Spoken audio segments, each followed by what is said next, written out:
वालेकुम सलाम जी। मोहम्मद अमीन बोले की करिए मजदूरी है ना नहीं, फिर जो मेहनत मिलनी तो फिर यही होना है, वक्त अपना पास करना ही है ना। हाँ बहुत खराब हालत है जो हालात देखो जे ने तो भगा दो करो। मजबूरी कोई कारोबार नहीं, कोई गल नहीं, बात नहीं। आबादार बैठे रहे हैं, रोटी आबादार रोटी भी नहीं हिसाब ना मिलती। कहने जी वो आ जाएगा, वो आ जाएगा, चंगा हो जाएगा, कोई भी नहीं चंगा होगा। किस तरह गुजारा करिए।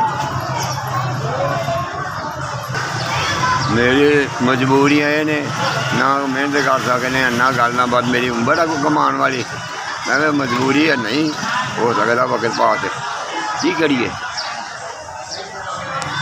बुढ़े अजीब होए दे हूँ, अगले तैयारियां अगले दियां करने पे और मालक लै जाए चंगा।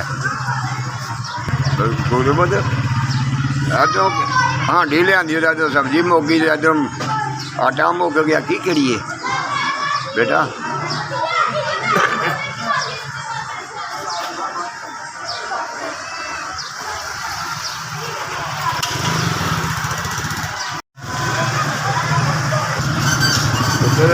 बड़ी मेहरबानी तेरी, तू दुआरते ने तेरी मेहरबानी है बड़ा।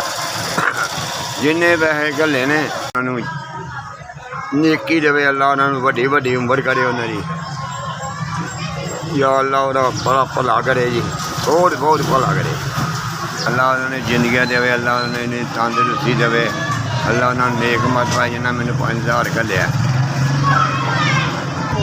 अल्लाह। उन्होंने बच्चों की तंदरुस्ती देवे, उन्होंने तंदरुस्ती देवे जिन्हें मैंने पैसे घले ने अल्लाह, उन्होंने भला करे जै दुनिया के आखिर दे। एस भी एस जिन्हें मैंने 5000 रुपया घलिया, उन्होंने मेहरबानी।